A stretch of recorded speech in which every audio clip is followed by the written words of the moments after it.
So good morning, everyone. Welcome to the session. Welcome to the session of immunology and immunotechnology. Today we'll be talking about the cell receptors and signalings in the immune system. And specifically today, our main objective should be to understand the B cell receptor signaling. Simply because we had discussed the B cell mediated response and the immune response in the past lectures. So in line to that, you should be aware of how that particular cell, which is taking up the antigen, binding the antigen to the surface, and then processing the antigen and presenting, and then complete humoral response is activated. How exactly in that B cell, how exactly that particular thing is translated, and the information is given inside the B cell. So the first thing that we should be able to clearly understand is what are the receptors on B cell. Now, why receptors are important? Receptors are important simply because if you want to understand anything, what is happening inside a B cell, what is happening inside a B cell when an antigen is coming, then the first molecule that will be binding to this antigen is your receptor. And antigen, after binding to this particular receptor, there will be a signaling cascade inside the cell which will trigger the response. So that is the reason why the study of these receptors is of utmost importance in case of your immunology. So when we are talking about B cell receptor, I told you in earlier classes also, earlier lectures also, that immunoglobulins are present bound on the surface, and those are the primary B cell receptor that we talk about. When we are talking about B cell, I told you that IgM and IgD both are present on the surface. Both are present on the surface. Now let us look at the picture which is represented here. This is IgM. Now this is bound to the membrane. This is membrane. It is bound to the membrane, to the cell. It is not secreted. It will be secreted in pentavalent form, in pentameric form. But when it is bound, it is as a binding as a mono. Now, this particular B cell receptor, or we call it as MIG. What do you mean by MIG? See, IG stands for immunoglobulin, and the immunoglobulins which are bound to the membrane are called as membrane immunoglobulins. Now, this particular is the primary receptor for B cell. The IgM, MIGM is the primary receptor for B cell. Now, apart from this, we already know the structure of the immunoglobulins. Like we have a light chain, we have heavy chains, and then after the fourth constant region that is present inside this particular IgM, specifically the constant heavy region 4, then we have a tail, a cytoplasm, a tail, which is actually nothing but it is crossing the plasma membrane. You can easily see that it is crossing the plasma membrane. All the proteins that are crossing the plasma membrane and are present in this manner are called as transmembrane proteins. So the protein is having a transmembrane domain, which is resulting in a portion in the extracytosolic phase and a portion in the cytosolic phase. So all these proteins, all the receptors that are present on the membrane are transmembrane proteins. So apart from this primary immunoglobulin, there are other two transmembrane proteins that are present on B cells called as Ig alpha and Ig beta. Now these are also involved in immunoreceptor mediated signaling pathways. Now this complete is called as B cell receptor, although it's not yet complete, it's a portion. Now you see in this particular section, let me raise the ring. You see in this particular Ig alpha and Ig beta, the cytoplasmic part is bit higher compared to B cell, compared to immunoglobulin M.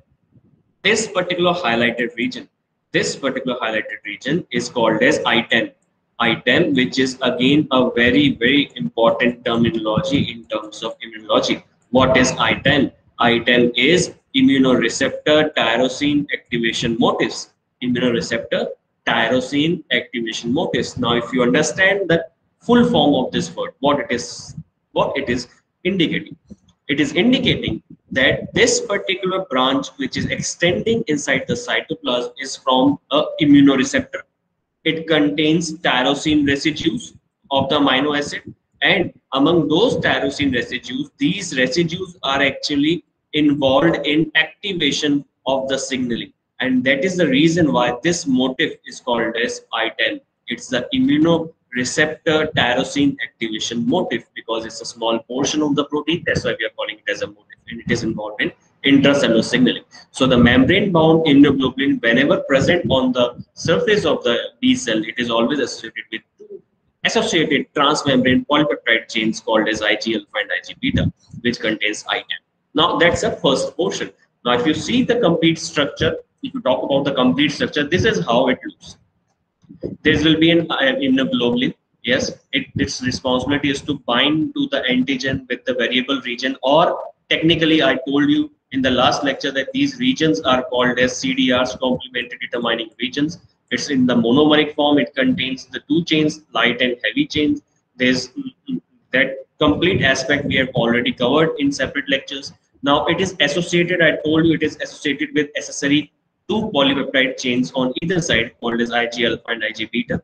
They extend inward towards the cytoplasmic phase, and this is a transmembrane polypeptide which contains a portion in the extracellular part, a portion in the transmembrane, and a portion in the cytosolic part. Now the portion which is present inside the membrane, what nature of amino acid will be there? It will always be hydrophobic amino acids. Why? Because the interior or the core of the membrane is always hydrophobic. So the blue region which is highlighted, is the ITM region. Now this particular blue region will actually serve as a platform where the molecules that are present inside the cell will be coming and binding. That binding of the molecule to I10 will be the initiator point of the signaling, Now, before going to it, just to brush up that we have grouped it into the receptors or the immunoglobulins into 5: IgA, M, E, and D.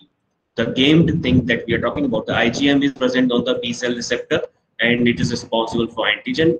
IgD is also present on the surface of many B cells.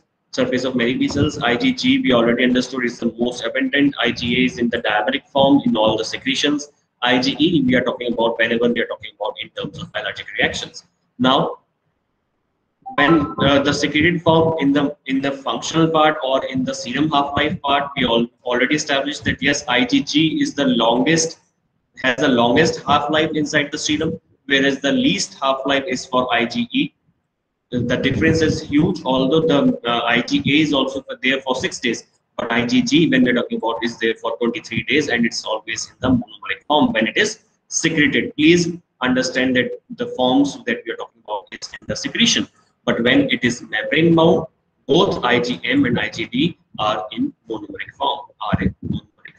Now, when we are talking about the surface part, the transition from the surface to the interior, there will be accessory molecules that will be taking up the information. Those accessory molecules are called as adapter molecules. Now, what are these adapter molecules? See, there is a receptor on the membrane. This is the I10 portion. If something has to bind here in order to signal the main proteins, then this particular protein that is required or that possesses the protein-protein interaction property is actually called as the adapter molecule. I'll just give you a glimpse at what I am talking about. See, this is a B cell. This is a B cell. This is the Ig alpha, Ig beta domain, and I have a receptor here. Suppose antigen is binded and now the signaling is starting. This is ITM. It is now activated.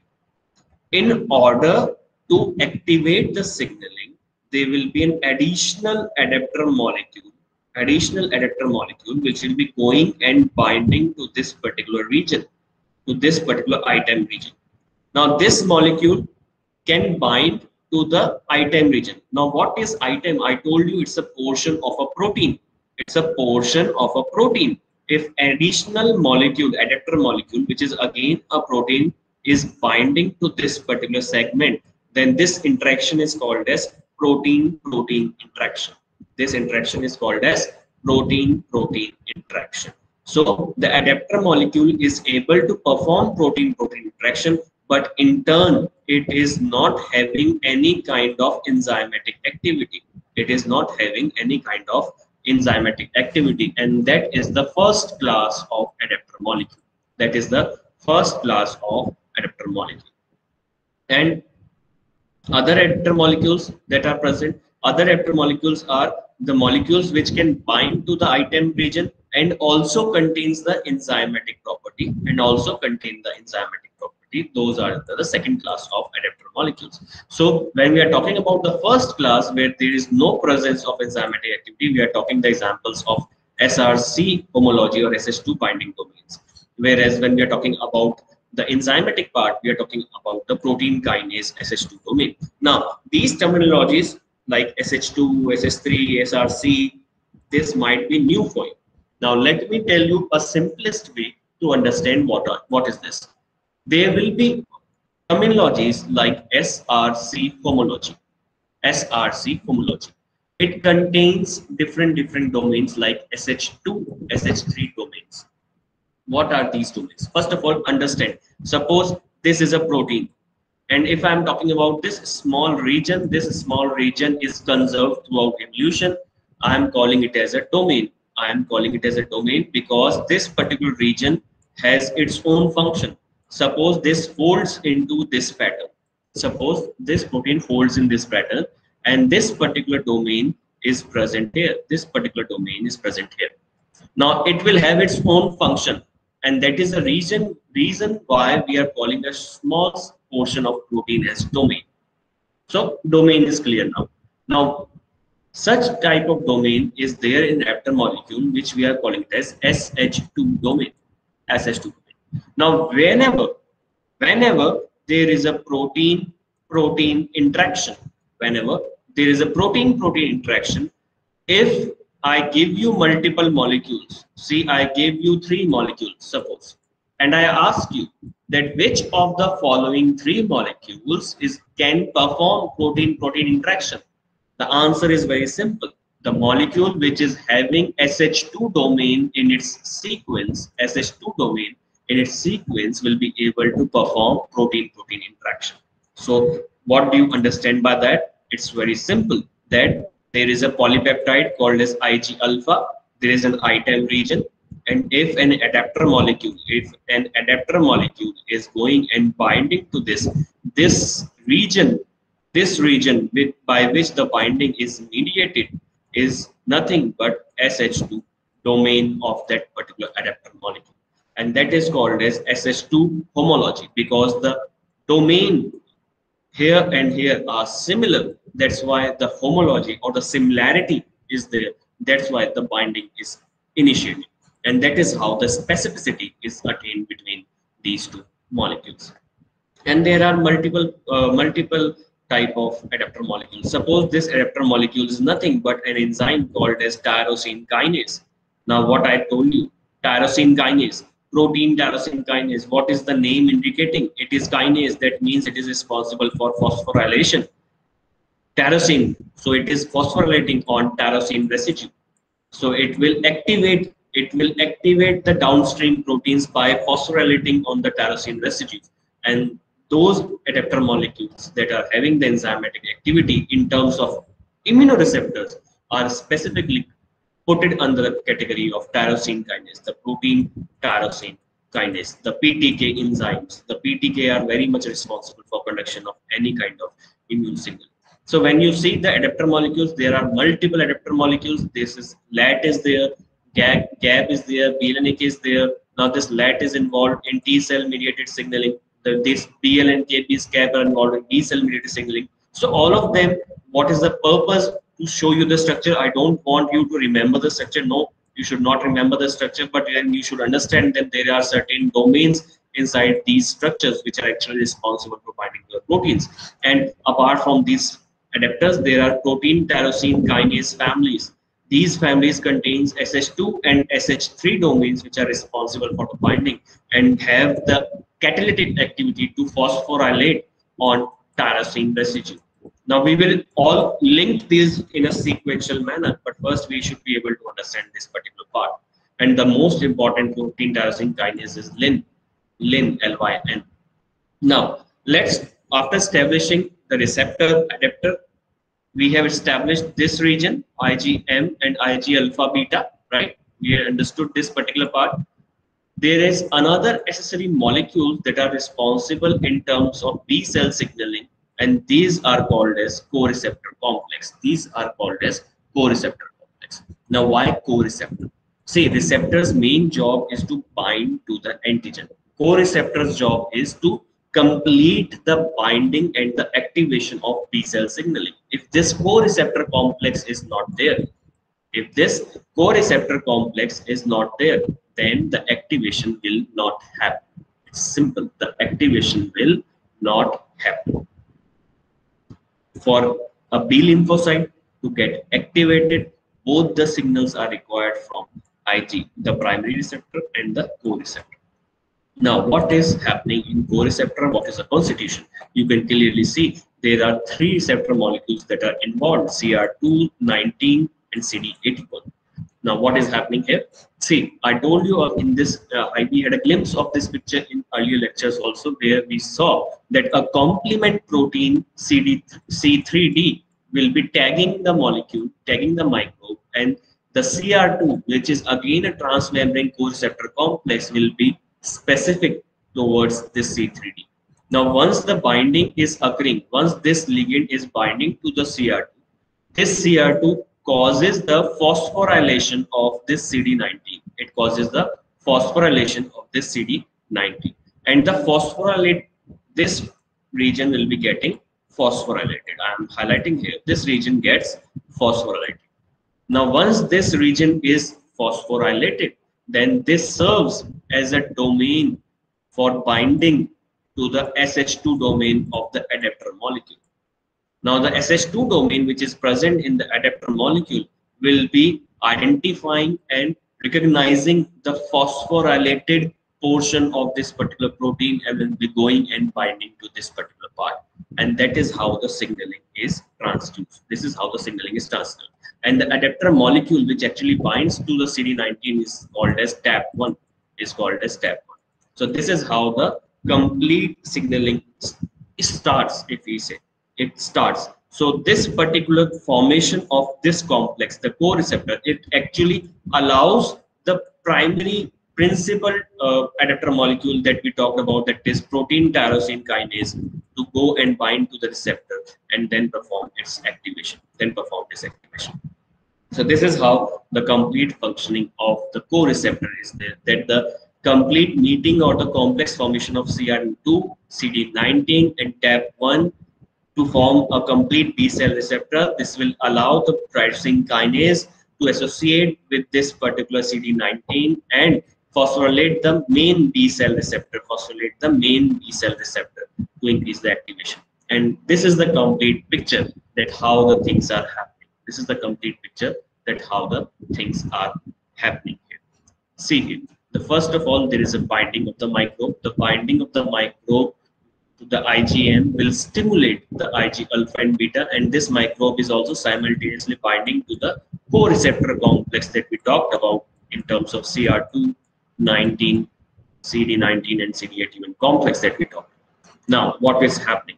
This aggregation of complete B cell receptor with the antigen will be activating the adapter proteins. Now, these adapter proteins will be coming and binding to the domain, the phosphorylated I10 molecules. Now, see the typical transition that I want to tell you. This is a normal I10 molecule. Upon binding to the antigen, it gets phosphorylated. What causes this phosphorylation? So the question is, once the antigen is binding, what causes this phosphorylation? Now, for this, let us go back to this particular slide and try to understand. Once the antigen is it binds to the co-receptor. The CD19 is getting phosphorylated by CR2 at this particular position. It is getting phosphorylated. Fine. Then in the cytoplasm, we are having tyrosine kinase. It will come and bind to this particular region. So it is binded here. Now this is an enzyme called as tyrosine kinase. Now this tyrosine kinase job is to phosphorylate this particular I10 portion. So it will phosphorylate this item. It will phosphorylate this particular item position. So what is happening? Antigen is binding to a main receptor, and that simultaneously the co-receptor. Co-receptor is bringing the tyrosine kinase, which will cause the phosphorylation of these I10 molecules. Once I10 domains or I10 motifs are phosphorylated, once these motifs are phosphorylated, then other proteins will come and bind to these I10 molecules and will perform its own function The proteins like SYK or the activation of different pathways. Now, what pathways are we talking about? We are talking about the pathways which will lead to the activation of all the immunoregulatory transcription factors. Now, these transcription factors, NF-kappa B, NF-80, AP1, these are actually responsible for releasing the proteinaceous proteins that are involved in immune response, whether these are interferons, whether we are talking about the cytokines, whether we are talking about the inflammatory molecules. All those molecules are under the regulation of these transcription factors. So what is happening? This particular binding of the domain will be leading to the activation of phospholipase C. This is again a very critical molecule. Now, this phospholipase C will be causing or breaking up the principal molecule into two halves. One half will be diacylglycerol, and the other is IP3 that we talk about, phosphatidylиноситol phosphate, inositol triphosphate, and in different pathways are starting from that particular scenario, leading to the activation of NF-kappa B or NF-80. Now, that is the main region that you should be understanding, that there are three transcription factors or immunoregulatory factors that we're talking about, and the principal is always NF-kappa B. The principal is always NF-kappa B, and then we have NF-80, then we have NF-80, and then we are talking about the AP1 part. Then we are talking about the AP1 part. Now, what are the biological effects then we're talking about in terms of antigen binding to the B cell receptor? See, B cell receptor will be starting secreting the antibody. It will differentiate into plasma and memory B cell, and it will again increase its number. These are the three main biological effects that are happening after binding to the antigen after activation of the B cell receptor. Now, when we talk about differentiation or development from naive B cell to the memory B cell. See, what is naive B cell? The B cell which is formed from primary lymphoid organ. Now, it will be getting exposed to an antigen, and then it will be differentiated into antibody producing plasma cells or memory B cells. That is the whole sole purpose. These plasma cells are short-lived. These are short-lived. These are short-lived, and these memory cells have a very long lifespan. These memory cells have a very long lifespan. So this complete exposure of naive B cell to the antigen and increasing in number, we discussed it yesterday, that is happening inside the secondary lymphoid organs, germinal center present in the B cell cortex region, and that will further differentiate into memory B cells or plasma B cells. Now, these plasma B cells under the response after germinal cells will be producing high affinity IgG, A and E, whereas the naive B cell on the first exposure or the primary response is producing your IgM, which are again very short-lived. So that is the thing that you should be able to understand clearly in terms of effect of B cell. Our main purpose is to understand this signaling in brief, that what is happening inside this. So although it's a bit compact, I will try to keep it very simple for you. Just give me a moment so that we can have a better understanding of this particular section in this category. Now, let's talk about this section. This is the membrane. This is my IgM. Fine. I have Ig alpha and Ig beta here. Ig alpha and Ig beta here. This is my I10 domain. This is my I10 domain. Fine. I also have the co-receptor molecules. That is CR2, CD19. I have these co-receptor molecules. I'm not drawing in that manner, so you can understand that I have this particular domains also. Once the antigen came and bind, what will happen? This will bind to the IgM and the CD3, C3b will be binding to the CR receptor. Now antigen binding has taken place. Once the antigen binding has taken place, this CR2, the CR2 will result in the phosphorylation. The CR2 will cause the phosphorylation of CD19. So it will be having phosphorylation at CD19. This phosphorylation will lead to the recruitment. This phosphorylation will lead to the recruitment of a protein called as tyrosine kinase protein, tyrosine kinase, to this portion, and it will go and bind to this particular domain. This tyrosine kinase. Now this tyrosine kinase, when binds to CD19, this region is called as SH2 domain. Now once it is bound, its primary job is to phosphorylate these ITEM residues. So it will start phosphorylating these residues. It will start phosphorylating ITEM residues. So once these ITEM, these are what ITEM motifs that we are talking about, the immunoreceptor tyrosine activation motifs. So once these are phosphorylated, then there is recruitment of tyrosine kinase that will bind to this particular ITEM also, and then it will lead to the activation of downstream pathway, and among them the principal activation is phospholipase C protein, phospholipase C. Now this phospholipase C protein is an enzyme. So what it does, phospholipase C, what it does, the name indicates itself. It is a lipase. It will break down the lipid molecule. So what it breaks down? It breaks down the PIP2. What is PIP2? Inositol triphosphate. It's just the way of writing.